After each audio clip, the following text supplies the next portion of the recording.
Assalamualaikum warahmatullahi wabarakatuh, teman-teman. Selamat sore waktu Gaza. Ini sudah hari ketiga sejak pertempuran pecah antara para pejuang Gaza melawan Israel. Pejuang Gaza menamakannya dengan pertempuran Tufan Al-Aqsa atau Badai Al-Aqsa. Sementara pihak Israel menyebutnya dengan As-Suyuf Al-Hadidiyah atau pedang-pedang besi. Kenapa para pejuang Gaza ini menamakan Tufan Al-Aqsa? Karena menurut mereka pecahnya pertempuran ini tidak lepas dari kondisi Al-Aqsa yang semakin memprihatinkan. Al-Aqsa yang terus dinodai, terus dinistakan. Kemudian tempat kiblat pertama umat Islam itu yang harusnya hanya diisi dan digunakan oleh umat Islam karena dia sebuah masjid dan itu diakui oleh dunia internasional ya. Masjid itu ya tempat ibadahnya orang Islam. Tapi beberapa minggu dan beberapa bulan terakhir ini Masjid Al-Aqsa digunakan untuk ibadahnya orang-orang Yahudi, dan itu jelas melanggar kesepakatan internasional yang sudah disepakati oleh semua pihak. Maka dari itu setiap hari ada aja ribuan orang-orang pemukim ilegal Yahudi yang masuk ke Masjid Al-Aqsa, kemudian mereka melakukan ritual Talmud di sana, juga mereka memprovokasi orang Muslim di sana. Sementara orang-orang Muslim tidak bebas sholat di Masjid Al-Aqsa, dibatasi waktunya, usianya dan sebagainya. Dan itu semua dibiarkan oleh masyarakat dunia, tidak ada yang bergerak. Negara-negara Arab semua bungkam. PBB yang diharapkan menjadi penengah dalam masalah ini juga bungkam, bahkan terkesan mendukung tindakan Zionis dalam meyahudisasi Masjidil Aqsa, meyahudisasi Baitul Maqdis. Maka dari itu para pejuang Gaza ini marah, dan itu tidak langsung mereka ungkapkan dalam bentuk kekerasan, enggak. Tapi mereka sudah ultimatum sejak berbulan-bulan lalu, sejak ketika Ramadan tahun ini ya, ketika umat Islam dinodai itu mereka sudah ultimatum jangan macam-macam dengan Masjidil Aqsa. Ketika Yahudi ini berusaha merayakan hari-hari sucinya di dalam Masjidil Aqsa, sudah diultimatum oleh para pejuang Gaza, jangan macam-macam dengan Masjidil Aqsa, jangan terus menodai, hentikan, jangan sampai kami turun tangan, jangan sampai kami ikut campur. Namun apa yang terjadi, mereka malah semakin memprovokasi. Ya, tidak hanya Al-Aqsa itu dinodai, diinjak-injak karpetnya dengan sepatu kotor mereka. Al-Aqsa juga terus berusaha dijadikan tempat wisata, dan anak-anak Yahudi itu diajarkan untuk ibadah di sana. Artinya sudah banyak sekali pelanggaran-pelanggaran yang terjadi, dan itu dibiarkan oleh masyarakat internasional. Nah, tapi warga Gaza ini bukan masyarakat internasional. Warga Gaza ini adalah orang-orang yang merdeka. Warga Gaza ini bukan orang-orang yang takut atau tangannya dikekang oleh peraturan internasional yang selama ini tunduk di bawah hegemoni Amerika dan sekutunya. Warga Gaza ini adalah orang-orang yang tidak peduli dengan rasa takut terhadap embargo atau blokade, karena Gaza sudah diblokade sejak 2006, artinya sudah tidak mempan lagi bagi mereka. Nah, ditambah lagi aksi-aksi pembunuhan setiap hari di tepi barat ya, di Jenin, di Nablus, ada pembantaian warga Palestina, dibunuh secara membabi buta, secara sadis, dan itu juga dibiarkan oleh dunia. Maka dari itu warga Gaza juga mengultimatum, jangan stop, berhentilah wahai penjajah. Kalau kalian terus-terusan, kalian akan menanggung akibatnya. Kami akan bergerak. Dan seolah-olah para Zionis itu memang semakin memprovokatif ya, dan para Zionis itu semakin memprovokasi, dan akhirnya ya tanggal 7 Oktober inilah ya, entah apakah memang sengaja momennya untuk memperingati 50 tahun pertempuran Yom Kippur tahun 1973. Tapi saya juga sudah sampaikan analisa saya ya di konten sebelumnya, karena memang ini permainan intelijen di mana pihak Hamas ini sudah mengetahui akan adanya serangan kejutan. Bagi kalian yang belum dengar, kalian bisa dengar di konten sebelumnya. Tapi saya di sini ingin menegaskan satu hal, bahwa apa yang dilakukan oleh warga Gaza ini itu sangat beralasan ya. Mereka ada batasnya, batas kesabaran mereka itu ada batasnya, dan itu diaminkan oleh banyak negara-negara Arab.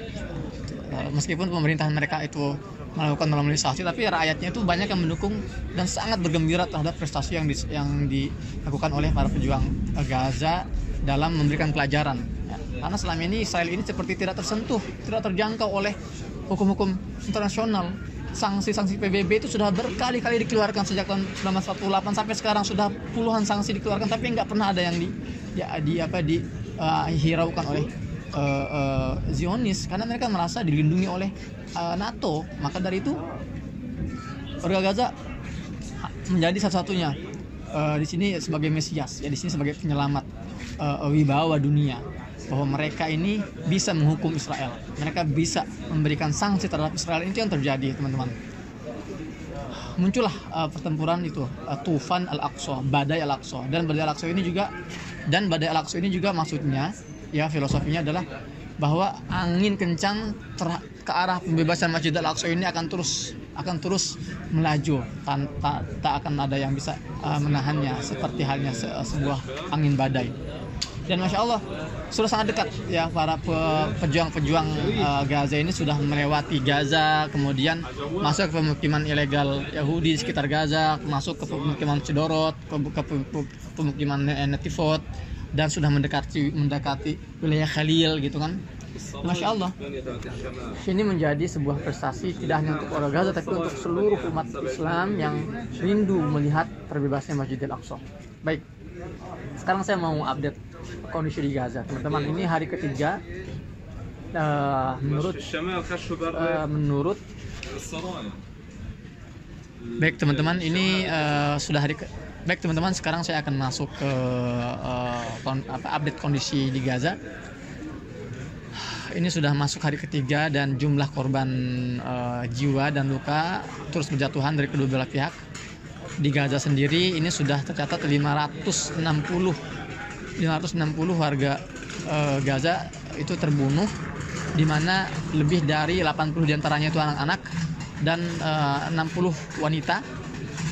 80% korban meninggal dari kalangan Gaza ini adalah sipil yang tidak ada kaitan dengan perlawanan sama sekali, nggak ada kaitan dengan para pejuang. Nah, sementara korban luka mencapai angka 2.900, dan itu angka yang luar biasa banyak, ya, dalam waktu 3 hari. Ya, sementara dari pihak Israel sendiri tercatat yang diakui oleh pemerintah Israel itu sudah ada 800 korban tewas dari pemukim ilegal Yahudi, sementara korban luka juga hampir mencapai angka 3.000. Kita nggak tahu berapa jumlah hak aslinya, ya, tapi kita tahu memang pemerintah Israel sering mempermainkan angka. Baik, dan untuk data yang kita terima bahwa 90% dari total 800 yang terbunuh itu adalah tentara. Jadi hanya 10% sipil yang terbunuh dalam aksi perlawanan para pejuang Gaza yang masuk ke dalam wilayah jajahan Israel.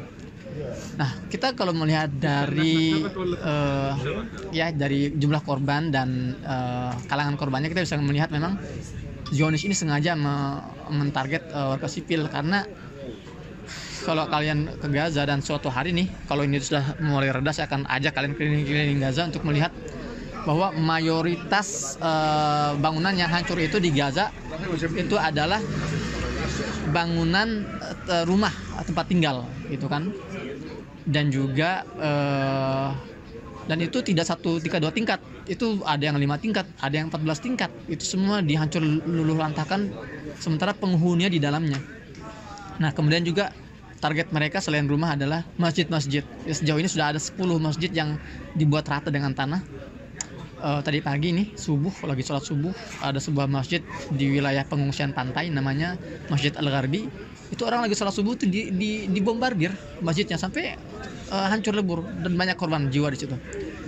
Dan memang nggak tahu, ya, memang ini sekali lagi adalah salah satu bentuk desperate mereka, putus asa mereka ini, frustasi karena mereka nggak bisa mentarget para pejuang yang berperang bergerilya di bawah terowongan bawah tanah. Jadi mereka mentarget warga sipil, dan itu jelas di depan mata kita. Saat ini habis sholat zuhur itu beberapa roket Israel ini jatuh yang menghantam satu pasar pasar tradisional di pengungsian namanya pengungsian Jabaliyah. Itu jaraknya dari sini, dari tempat saya berada itu cuman sekitar 5 menit lah kalau naik mobil, dekat sekali tuh. Itu dibombardir dan dalam satu waktu 50, bayangkan 50 warga sipil terbunuh. Dan korban-korban terbunuh itu dibawa ke sini, ke rumah sakit. Dan saya menyambut, saya melihat, bahkan saya sholat jenazah saat itu. Saking banyaknya korban yang datang ke sini, itu ruang jenazah itu nggak cukup. Ya, jadi mayat-mayat itu digeletakkan di jalan-jalan, di trotoar, ada juga yang di rumput. Seorang anak usia 6 tahun, ya saya tanya tuh orang tuanya, namanya itu Diab Abul Bait. Ya, Diab Abul Bait itu terpaksa dikafani dan diletakkan di atas rumput karena ruang jenazah tidak mampu menampung jumlah korban yang datang sebegitu masifnya gitu ya. Nah, juga selain masjid mereka juga mentarget tadi pasar, kemudian juga mereka mentarget bahkan perkantoran, juga mentarget sekolah-sekolah ya. Ini dunia bungkam gitu loh. Kalau bukan kita yang menyuarakan, siapa lagi teman-teman? Ini sudah saatnya kita semua buka suara lah. Kita nggak boleh diam. Kita nggak boleh diam di depan sebuah kejahatan, karena diamnya kita di depan sebuah kejahatan adalah sebuah kejahatan. Ya. Dan korban yang tadi saya sebutkan itu teman-teman, ya 560 korban tewas atau korban meninggal dari kalangan Gaza ini akan terus bertambah angkanya, melihat banyak korban-korban yang masih belum bisa dievakuasi dari reruntuhan rumah yang hancur. Sementara sampai sedetik ini itu dentuman bom masih terus terjadi, serangan-serangan udara belum juga selesai, masih terus menghujani sejumlah wilayah di jalur Gaza. Dan korban luka juga kemungkinan masih akan bertambah, dan kita juga belum melihat masih akan adanya tanda-tanda akan berhenti. Bahkan ya yang kita dengar itu kapal induk angkatan bahkan yang saya dengar itu kapal induk militer angkatan laut. Bahkan yang saya dengar itu kapal induk militer Amerika yang membawa 5.000 Navy atau 5.000 angkatan laut mereka, dan juga membawa pesawat tempur, membawa senjata berat. Itu sudah mendekati wilayah Palestina untuk membantu Israel melakukan serangan masif ke Gaza. Berita juga saya baca tadi pagi, 300.000 tentara cadangan Israel itu sudah dipanggil untuk bersiap siaga memasuki wilayah jalur Gaza secara darat, gitu kan. Ini benar-benar akan sangat berat sekali teman-teman ke depannya. Kita nggak tahu bagaimana nasibnya. Untuk pasokan logistik sudah dihentikan oleh Zionis, ya perbatasan sudah ditutup, listrik juga sudah ditutup. Jadi kita sekarang lagi krisis listrik ini. Internet juga, komunikasi sudah juga dibatasi, dan juga bahan bakar juga dibatasi. Logistik sudah tidak bisa masuk lagi sejauh ini. Jadi ya sekarang yang tersedia adalah logistik yang ada di gudang-gudang para supplier pedagang Gaza. Artinya memang akan ada genosida, akan ada pembantaian besar, dan kami juga sudah dihubungi oleh pihak KBRI untuk segera dievakuasi. Namun saya belum dengar ya, dekatnya tuh nggak jauh tuh. Dan saya juga belum menyetujui untuk evakuasi, karena saya merasa keberadaan saya masih dibutuhkan di sini, menjadi telinga kalian, menjadi mata kalian untuk mengabarkan dari dalam jantung konflik di Gaza, gitu kan. Karena kalau bukan saya yang menyampaikan, kalau bukan kami ini, saya khawatir sumber-sumber itu dimonopoli oleh media-media barat yang senang memelintirkan narasi-narasi tentang Gaza. Ya, makanya saya aktif ya, dengan segala resikonya saya aktif menyampaikan informasi ini agar berusaha memberikan informasi yang subjektif, yang objektif. Saya berusaha memberikan informasi yang objektif. Ya, kalian bisa lihat sendiri, saya tampilkan visual-visual itu di Instagram atau bahkan di YouTube sini. Saya sampaikan kondisinya hari per hari, gitu kan. Ya, saya berusaha untuk merangkum semua kejadian hari ini untuk saya sampaikan kepada kalian semua, gitu ya. Meskipun ya saya tahu ya resikonya tidak sembarangan, resikonya nyawa kita. Tapi inilah sebuah perjuangan. Ani dak bebas. Yes, what is this? ya, risikonya besar. Maka dari itu teman-teman, saya berharap kolaborasi antum semua ya. Kalau saya di sini istilahnya mempertaruhkan nyawa kami, ya antum di sana hanya mempertaruhkan apa sih, jempol-jempol antum lah. Mungkin capek sedikit tapi nggak apa, yuk kita share video-video ini gitu kan. Dan juga tidak lupa saya ingin mengajak teman-teman semua untuk terus berdoa, memanjatkan doa di setiap sholat antum semua, untuk kita semua di sini. Doakan agar para pejuang-pejuang yang masuk ke wilayah perbatasan luar itu, ke wilayah Zionis itu, semoga Allah kuatkan, Allah berikan bantuan dari langit, dan semoga Allah berikan kesabaran ekstra gitu kan. Dan antum harus tahu teman-teman, para pejuang Gaza yang merangsak masuk ke wilayah Israel itu mereka sudah mempersiapkan diri nggak akan kembali gitu loh. Jadi mereka seperti kamikaze attack gitu ya. Ya tapi ya alhamdulillah sebagian mereka ada yang berhasil kembali ke Gaza dengan membawa berbagai banyak tawanan gitu kan. Itulah perjuangan mereka, dengan darah, dengan nyawa. Ibu-ibu di Gaza juga mengorbankan anak-anaknya ya yang terkena bom, suaminya yang terbunuh. Pengorbanan antum nggak banyak teman-teman. Doakan, bantu share semua kabar-kabar ini. Jangan mau dunia berita ini dimonopoli oleh media-media barat yang memang sengaja menyebarkan Islamofobia dan sengaja membuat narasi-narasi yang rancu dan dungu gitu kan, yang akhirnya dimakan oleh para buzzer Zionis hidung pesek seperti Abu Janda di Indonesia, dan akhirnya didengar oleh sebagian masyarakat Indonesia gitu loh. Kita harus counter itu semua, kita harus lawan itu semua dengan menyebarkan berita yang up to date dan aktual langsung dari Gaza, Palestina gitu loh. Ya, saya mohon kolaborasinya. Jadi itu yang pertama, doanya teman-teman. Kedua, bantu sebarkan informasi ini. Dan yang ketiga, materi. Ya, saat ini Amerika nggak malu-malu loh mengirimkan materinya. Negara-negara Eropa itu nggak malu-malu mengirimkan materinya, teknologi untuk Israel yang jelas-jelas membantai. Kita ngapain malu-malu? Kita ngapain ragu-ragu?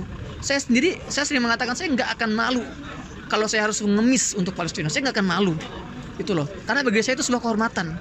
Saya lebih baik saya yang mengemis daripada warga Palestina yang meminta kepada saya. Jangan tunggu mereka mengemis, jangan biarkan mereka meminta. Saya siap menjadi pengemis untuk Palestina, untuk bisa melihat mereka makan dengan sampai kenyang, ingin melihat mereka itu bisa bertahan di musim dingin dengan baju-baju hangat gitu kan, agar mereka bisa berobat dengan obat yang kita sediakan, agar mereka bisa minum dengan air minum yang kita sediakan. Itu sebuah perjuangan juga bagi kita teman-teman gitu. Jadi antum di Indonesia bukan antum tidak bisa berjuang, antum bisa berjuang dengan apa? Dengan bantuan tadi itu, doa, kemudian informasi dan materi. Gitu. Kalau antum punya materi tambahan, antum berbagi dengan donasi terbaik. Kalau antum nggak punya, antum ikut bersama saya menjadi barisan orang-orang yang mengemis untuk Palestina. Untuk Palestina, saya nggak apa-apa dikatakan pengemis, tapi untuk Palestina, untuk menjaga agar warga Palestina tetap tegar. Ya, mereka ini orang-orang terhormat yang sedang mempertahankan kehormatan kita semua. Mereka ini orang-orang pemberani yang sedang mempertaruhkan nyawa mereka untuk kehormatan kita semua umat Islam. Jadi saya nggak tega kalau melihat mereka harus datang mengetuk kantor kami minta-minta, enggak. Biar saya mengemis dan saya akan langsung terjun ke lapangan untuk mendistribusikan bantuan-bantuan yang mereka butuhkan. Itu teman-teman ya, kita dengar ya, bombardir masih sangat jelas kita dengar. Ya Allah, ya Allah. Ya teman-teman, demikian untuk update hari ini, semoga bermanfaat. Saya dari Gaza, Muhammad Hussein melaporkan. Jangan lupa share video ini. Assalamualaikum warahmatullahi wabarakatuh.